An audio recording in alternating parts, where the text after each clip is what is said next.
Hello, welcome to Other Perspectives. I'm Nancy Kaplan. I'm very pleased to have as my guest tonight Jennifer Santee Hall. She is a Michigan native, a U of M alum with a conservation background. In the past 7 years, she has been on an impressive number of Ann Arbor boards and commissions. She has completed her terms on the Planning Commission and the Environmental Commission. Ms. Hall continues to serve on the Greenbelt Advisory Commission and since 2006 serves on the Downtown Development Authority. As you can see, Ms. Hall is involved in many aspects of city policy and planning. Tonight we will focus mostly on the DDA. Welcome, Jennifer. Thank you. So, yes, indeed, let's begin with an explanation of why the DDA was created and how it was originally funded and how that funding has expanded. Sure. Thank you so much for having me here and letting me pleasure. share what I know about the boards and commissions that I've served on. And before I start with a little bit of history about the DDA, I just want to make sure that you and the viewers understand that some of what I will say is fact and some of what I will say is my opinion, and it doesn't necessarily reflect the opinion of other board members that I serve with. Yes. The DDA was created, well, it was first allowed by state law in 1975. The Michigan legislature passed Public Act 197.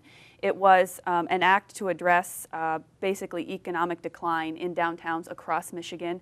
The legislature wanted to give cities tools to use in order to combat this property value decline and a way of reinvesting in downtowns.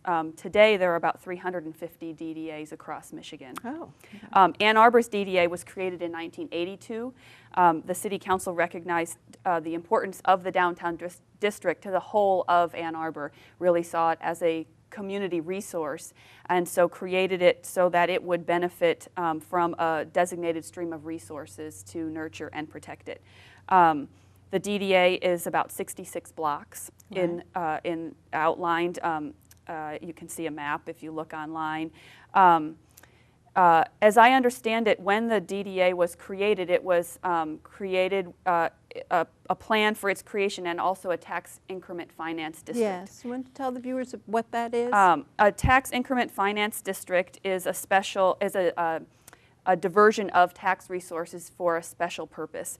And in the case of the Ann Arbor's DDA's TIF, it's a little bit different than most TIFs across Michigan. The Ann Arbor DDA gets its tax funding from new building construction or redevelopment within the district. It doesn't get the inflationary value of buildings. From my understanding of the history, the other taxing authorities that would exist within the DDA district, so that would be the public schools, the county, the Washtenaw Intermediate School District, the libraries, the community college, the city itself, all of those entities had to basically, they were given a chance to opt out of their taxes being diverted for the downtown. They had a period of time in which they could opt out, and nobody chose to opt out at that time. And my understanding of the history is that perhaps the way that the TIF was created was a way of appeasing them, because it wasn't the entire amount of tax that was diverted. Right. It was only the new development taxes. And there's a little bit of benefit in having the TIF in that if the DDA does its job well and invests its resources into the downtown to create economic vitality, that all of those taxing authorities benefit because they get the inflationary value of the tax in the city. Right, and my understanding is that actually since Proposal A, the Ann Arbor Public Schools was gradually removed, that you're not getting that tax money anymore. That's partially correct. In 1992, when Proposal A passed, Yes. the DDA doesn't get Ann Arbor schools or Washtenaw Intermediate School Districts, but there are some funds that were previously committed Yes. before that tax took place, and those are set to expire, I believe, in the next couple of years. Right. So there's a small portion of money that the DDA does currently get, but it was predating Proposal A. Right, I just wanted that to be Yeah. clear because the schools are in such need of, Yes. of funds. So can you tell us what kind of projects the DDA supports? Yes, so I talked about the DDA's TIF funds. So I'll Yes. talk, that's one stream of revenue that Yes. the DDA gets. The other Oh, stream yes. of revenue comes from Yes, the thank parking you. system. And the DDA actually keeps those two funding sources pretty distinct in terms of the kinds of projects they fund out of each of those pools of money. So maybe I'll talk first about the projects we fund out of the TIF Okay. capture, Yes. and then I can talk a little bit about the parking and, Yes. and where those resources go. So the TIF money is used basically for streetscape improvements, for grants in the downtown area.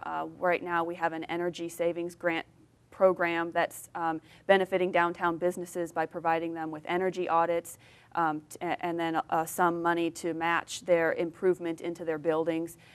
We've done LED lighting in the downtown.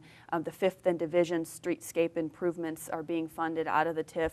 In the past, it hasn't happened currently in the last couple of years, but the DDA has provided money to specific developments to aid, for special purposes to aid in the financing of those projects. So maybe a grant to a project to do some particular pedestrian improvement related to that project, or to ensure that certain housing is provided in that project.